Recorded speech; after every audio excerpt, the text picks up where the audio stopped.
Hello everyone, welcome to our channel. Telugu రాష్ట్రాలలో మారిన వాతావరణ పరిస్థితులు, కొన్ని జిల్లాల్లో కురనున్నటువంటి వర్షాలు, వివరాల్లోకి వెళ్దాం. వాతావరణ పరిస్థితులు ఏంటి, ఏ జిల్లాలో వర్షాలు పడతాయి తెలుసుకునే ముందు మీరు ఇంకా మన ఛానల్ కనుక సబ్స్క్రైబ్ చేయనట్లయితే వెంటనే సబ్స్క్రైబ్ చేసి పక్కన ఉన్న బెల్ ఐకాన్ కూడా క్లిక్ చేసేయండి. ఇక లేట్ చేయకుండా వివరాల్లోకి కనుక వెళ్ళినట్లయితే, బంగాళాఖాతంలో కొనసాగుతున్నటువంటి ఉపరితల ఆవర్తన ద్రోణి ప్రభావంతో ఫిబ్రవరి మొదటి వారం చివరి భాగంలో తేలికపాటి వర్షపాతం నమోదయ్యే అవకాశం ఉంది. ముఖ్యంగా చూసుకున్నట్లయితే చలి తీవ్రత రానున్నటువంటి 2 రోజుల పాటు పూర్తి స్థాయిలో తగ్గిపోతుంది.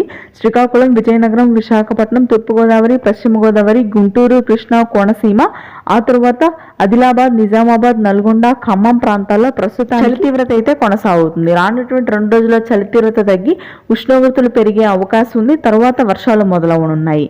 ఇకపోతే మనకి మధ్యాంధ్ర, అదేవిధంగా మధ్య తెలంగాణ ప్రాంతాల్లో కూడా ప్రస్తుతానికి పూర్తి స్థాయిలో ఉష్ణోగ్రతలు పెరిగే అవకాశం ఉంది. ఇప్పటికే 35 డిగ్రీల ఉష్ణోగ్రతలు నమోదవుతున్నాయి. పగటి సమయంలో తెల్లవారుజామున చలి తీవ్రతున్నప్పటికీ పొడి వాతావరణమే కొనసాగుతుంది. రాయలసీమ, అదేవిధంగా దక్షిణ తెలంగాణ ప్రాంతాల్లో మాత్రం భారీగా ఉష్ణోగ్రతలు పెరిగే అవకాశాలు ఉన్నాయి. ఎటువంటి వర్షాలు నమోదు కావు. ముఖ్యంగా చూసుకున్నట్లయితే దక్షిణ తెలంగాణ కానీ రాయలసీమ ప్రాంతాల్లో 38 డిగ్రీల రికార్డు స్థాయి ఉష్ణోగ్రతలు ఫిబ్రవరి మొదటి వారంలోనే నమోదు కానున్నాయి. ఇది ప్రస్తుతానికి ఉన్న weather update. Thanks for watching.